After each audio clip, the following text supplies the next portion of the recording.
nombre es Leopoldo Garza, soy profesor de la Escuela de Música José Miguel Lago.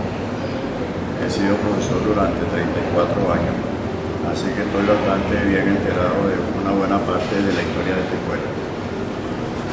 Cuando yo ingresé acá, no recuerdo exactamente si fue en el 57 o el 58. Después interrumpí mis estudios hasta el año 67, que los continué, los interrumpí poco por un par de años que estuve en el exterior.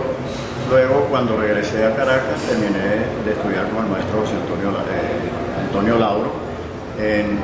Estaba un poquito en su casa y el maestro, pues, muy generosamente me invitó a tomar clases en su casa particular y posteriormente, pues, después que teníamos mucho tiempo estudiando, el maestro me dijo que era bueno que fuéramos a la escuela Landaeta, donde él daba clase de composición para legalizar los estudios de composición, y allí, pues, con él me gradué de maestro compositor. Pero mientras tanto, yo siempre había estado dando clases aquí en esta escuela. Desde el año 76 comencé acá a dar clases.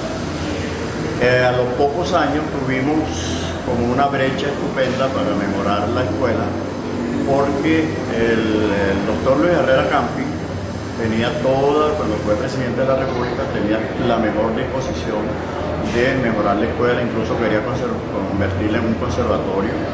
No solo él, sino el doctor Luis Alberto Machado, y por si fuera poca la suerte, ellos eran muy amigos de Eric Colón, que era en ese momento el director de la escuela. Esto aproximadamente lo recuerdo hacia el año 81. Entonces, en ese momento había la mejor de las disposiciones, incluso se nos quiso elevar a nivel superior la escuela, y el director nos pidió que elaboráramos los programas, pues, de acuerdo al futuro que se nos venía encima. Lamentablemente, sobre todo en las clases de solfeo, fue muy difícil poner a todos los profesores de acuerdo.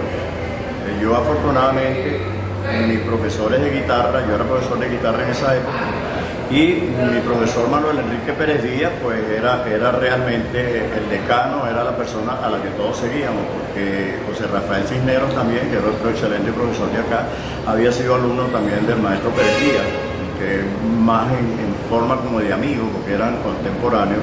Sin embargo, el maestro Cisneros lo respetaba como su maestro, y así que nosotros no teníamos problema, el programa lo ponía el maestro Pérez Díaz.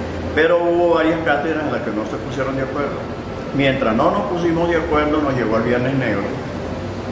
Entonces, lamentablemente, al llegar el Viernes Negro, pues, cualquier proyecto que hubieran tenido, eso se perdió. Claro, la economía del país se vino al piso, pero de una manera que las generaciones de este momento no se lo pueden imaginar, lo violento que fue eso.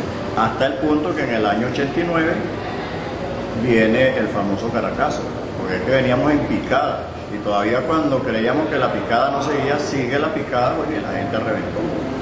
Entonces, eso es una de las causas por las cuales la escuela se ve tan deteriorada. Otro problema que hemos tenido es que se han iniciado trabajos. Primero se empezó a hacer un trabajo y se encontraron restos arqueológicos de la colonia. Entonces, algunas personas pensaron que esa era la oportunidad de sacar la escuela de música de acá. Entonces nos ofrecieron ir a otra casa y dejar esto como un museo. Pero ya las personas, por experiencia, sabemos qué es lo que pasa con las cosas provisionales acá. Y bueno, nos sacan provisionalmente alguna casita y provisionalmente nos quedamos para el resto de la vida. Entonces, prácticamente, a excepción de uno, todos los directores no han querido abandonar la escuela para que hagan trabajo dentro de la escuela. Se nos ha propuesto, por ejemplo, mudar la escuela a tal sitio, pero siempre los directores han propuesto por lo menos que se quede la dirección, la parte administrativa dentro de este local. Maestro Garza, ¿conoce algún ejemplo de otra escuela de música o conservatorio que le haya sucedido eso, que le hayan quitado la sede y la haya sido cambiada? Mira, de lo que sí me acuerdo en este momento, porque yo era director de la escuela Pablo Castellano, y los directores a menudo nos reuníamos en el CONAC. Bueno, ese creo que ya era CONAC, sí, ya era CONAC. Y entonces yo recuerdo un caso que a mí me ha llamado mucho la atención, es el caso del maestro Ángel Sauce, uno de los grandes alumnos, grandes compositores formados por el maestro Sauce. El maestro Sauce le estaba diciendo a alguien del CONAC, a un funcionario, que le habían donado unos terrenos, pero que él como ciudadano no podía recibir esos terrenos, que tenía que ir un funcionario del CONAC a recibir esos terrenos. Hasta ese punto yo sabía que lo único que necesitaba era que alguien recibiera los terrenos para después. Habían personas que eran arquitectos que habían colaborado en hacer el diseño, en fin, había un espíritu de colaboración para que la escuela Landaeta se mudara a esos terrenos y fuera una sede propia. El asunto es que hasta donde yo sé la escuela Landaeta no tiene sede propia, como ninguna de las escuelas del CONAC.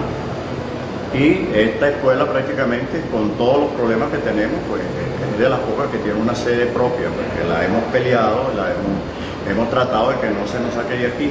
Por un lado, aparte de eso, fue declarada Patrimonio Nacional, lo cual una vez nos generó un problema porque la alcaldía, no recuerdo exactamente en qué año fue, intentó hacer unos trabajos, tú ves eso allá, esos tubos.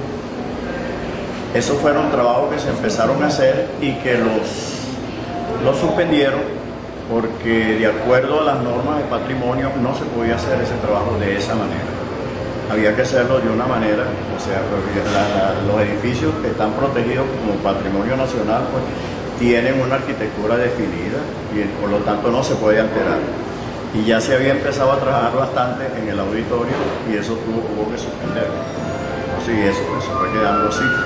Luego hemos tenido la mala suerte de que han venido, el FEDE o el Ministerio de Educación ha contratado una empresa para que mejore, por ejemplo, los techos, las canales, para que no se mojaran los instrumentos a llover.